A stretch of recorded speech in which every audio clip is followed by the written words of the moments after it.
are so devastated. Every day they put on the news. Every day they are on social media looking at what is going to happen. Your life is not interpreted by the social media, child of God.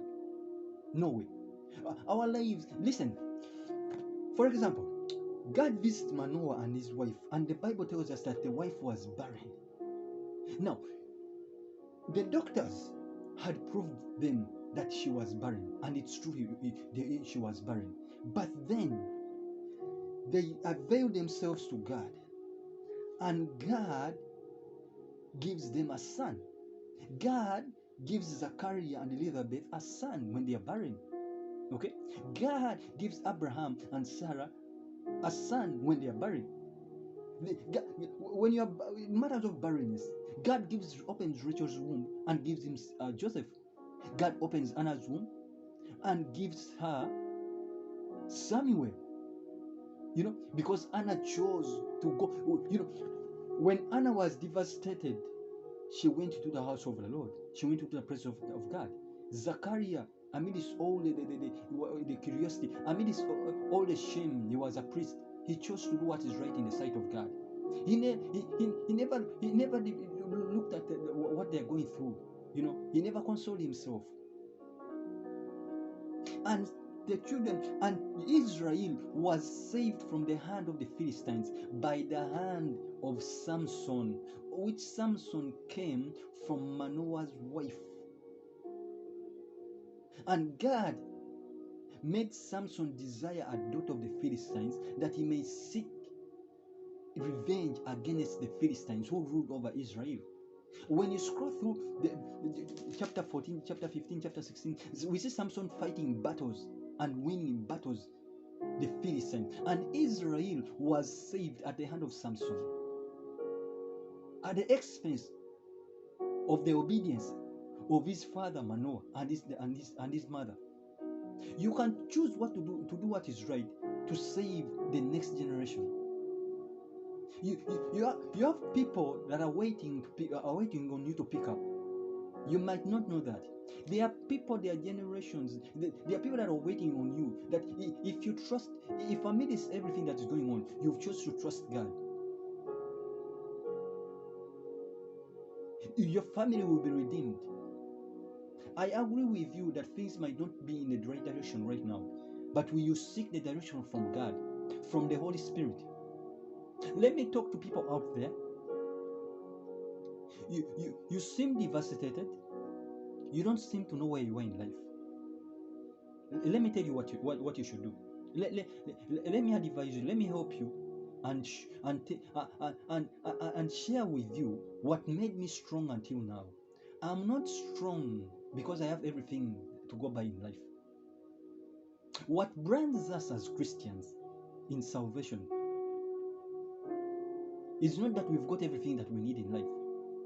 What brands you, what makes you a peculiar treasure before God is being in one, intact, having a personal relationship with God, making salvation a lifestyle.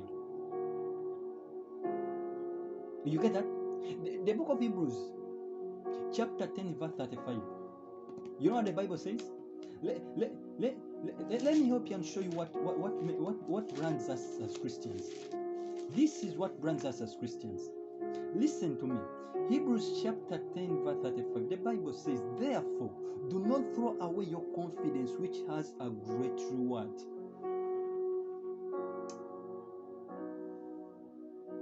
For you need endurance, so that when you have done the will of God, you may receive what is promised. You see, it comes back to the will of God. You will only know the will of God when you avail yourself to God. Stand out from the crowd. Stand out from, even if it's your family, stand out from them. Do what is right. You can choose to stand out. Because let me tell you, when it's a season for God to fulfill or to encounter His purpose in your life, He will not consult all what has happened in your life, because that is in the past. God will look at your obedience. God will look at your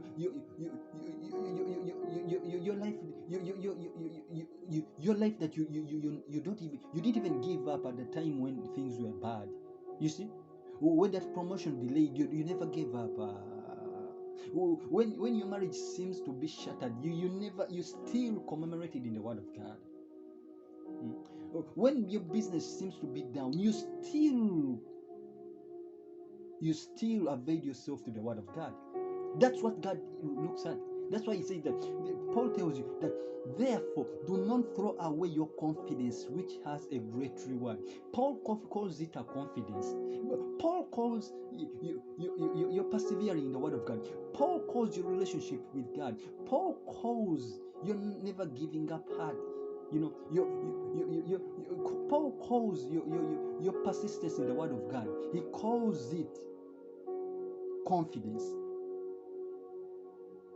Because the heavens respond quickly to people that have stood the ground.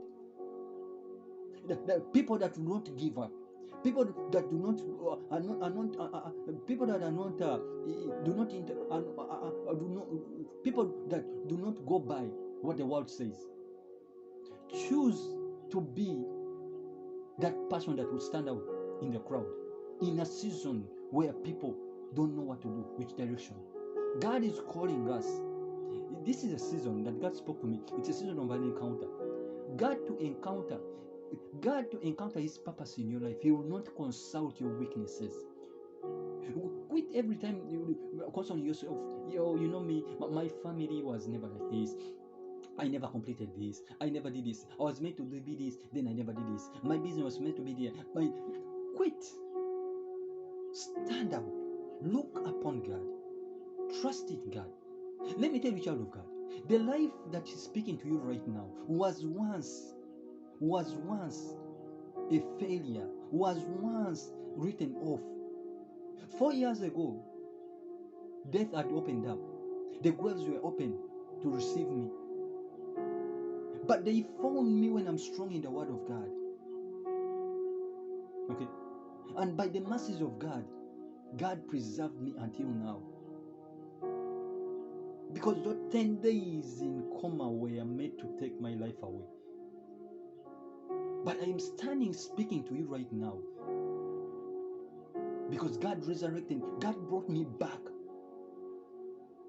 That is why I have this confidence that Paul is talking about. That therefore, do not throw away your confidence, which has a great reward. The confidence that tomorrow will be better. The confidence that today does not interpret my tomorrow. Oh God, the confidence that David talks about, that one thing, Psalms 27 verse 4, have I desired, that I may dwell and seek after in the house of the Lord all the days of my life. Not 2 days, not 3 days, all the days of my life. It is my prayer. Because listen to me, God does not consult your weaknesses, your past, to encounter His purpose in your life. There is a purpose of God waiting for you. There are people that are depending on you, looking up to you. Your faith will take them to their destinations. Now, allow me to pray with you that God's purpose will be enacted in your life, and you will encounter everything that's happening around your life. Hallelujah. Now, Holy Spirit of God, we are humbled yet again. It is an opportunity that we are chance always to be given, Father God Almighty, Father. Lord, the Bible says that in a time and a season where the Philistines had ruled over Israel, the Manoah and his wife, the angel visits Manoah and his wife and tells her that you will bear a son. She was barren, but that daddy don't stop God to bring out the best out of them, to enact His purpose in their lives in Jesus' mighty name. Lord, it is a season and a time where people don't know what to do, Father. But when they don't know what to do, Father, Lord, Lord, they look up to you. I pray that I bring your people into your presence, Father, that they will look up to you, Father. They will choose to do what is right, Father. In a time and season when the people of Israel were doing what was evil in the sight of the Lord, Manoah and his wife chose to do what was right. May they choose to look up to you, Father God. May they choose them, Father. May they stand out from the crowd, Father God Almighty, that they will stand, Father God Almighty, upon your promises, Father God Almighty, Father. One thing have I desired, David says, Lord, that I that may dwell and seek after the Lord all the days of our lives, my life. I pray that may people desire, may they seek.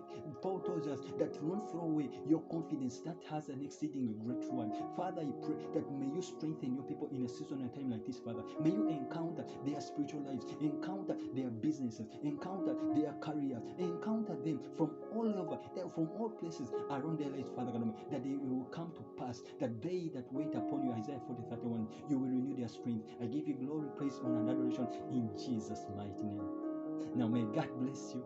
May God see you through. Again, God does not consult you past your failures to encounter His purpose in your life. May God bless you and see you next Sunday.